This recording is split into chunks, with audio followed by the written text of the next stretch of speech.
Good morning. Welcome to worship at First Christian Church, Fort Thomas. We're coming to you live via video recording from our newly renovated studios in Boone County.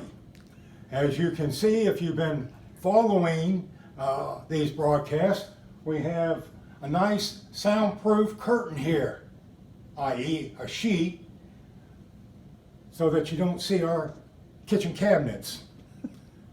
Hope that you've had a great week, that this coming week will be even better. According to government guidelines, we've been opening up our society. People are becoming more mobile, getting out more, going to work, coming home, going out more and more and more.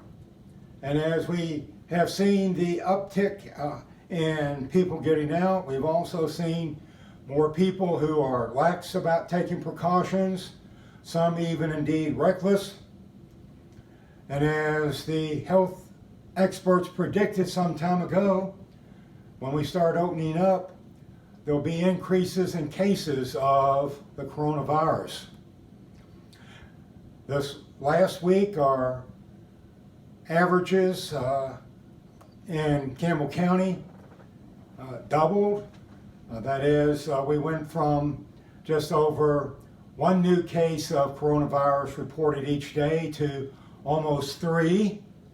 Our numbers are low compared to our other northern Kentucky counties. Kenton County is averaging 3 new cases a day this past week. The prior week was 10 cases a day. Boone County up to 10 cases a day, up from 8 new cases every day the week before. So the numbers are going up. Mobility, maybe more access to testing, but we need to keep respectful reminders of the impact that this coronavirus can do.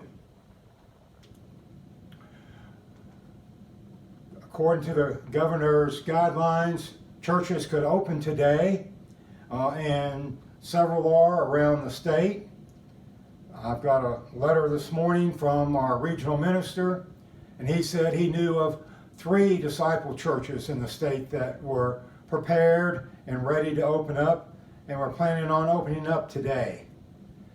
I checked 4 churches in Fort Thomas, and none of them were opening up today.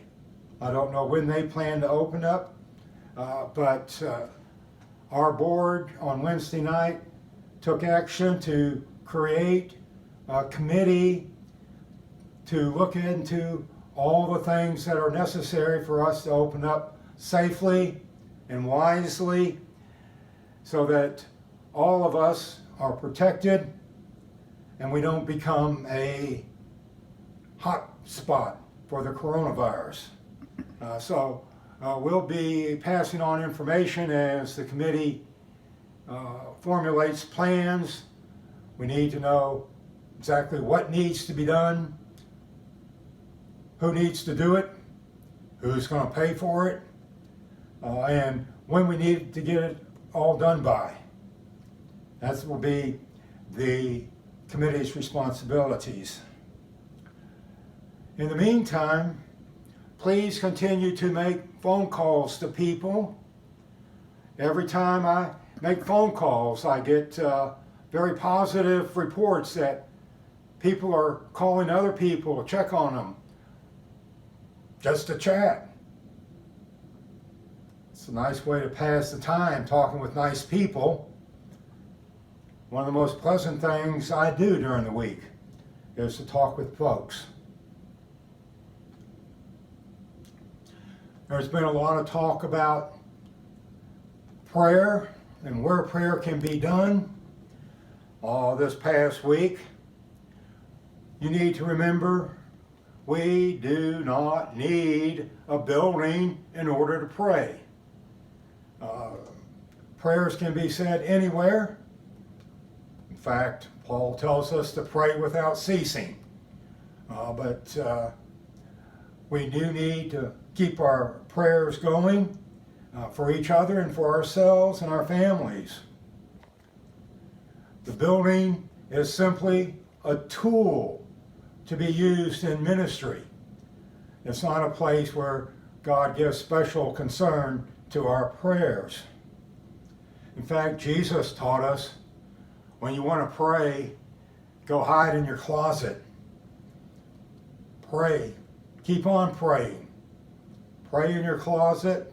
Pray in your living room. Pray at your dinner table. Pray. We all need it. Needs to be said. Our scripture lesson this morning comes from 1 Peter chapter 2, verses 1 through 10. You might want to find that before we get to the scripture so you can read along with us. 1 Peter chapter 2, beginning with verse 1 and going through verse 10. You might also want to take a moment to get your communion prepared so that when we come to that part of the service, you'll have elements there so that you can celebrate with us. Remember, next Sunday is Pentecost. And the important thing to remember about next Sunday being Pentecost is you need to wear red. So in your home viewing, whether you're on your couch or your kitchen table, wherever you're worshiping, wear red. I found a scripture that came on my scripture for the day. I thought it'd be very appropriate for us at this time. It comes out of Romans chapter 15, verse 2. Those of us who are strong and able in the faith need to step in and lend a hand to those who falter, and not just do what is most convenient for us. Strength is for service, not status. Each one of us needs to look after the good of the people around us, asking ourselves, how can I help? How can I help? Thank you.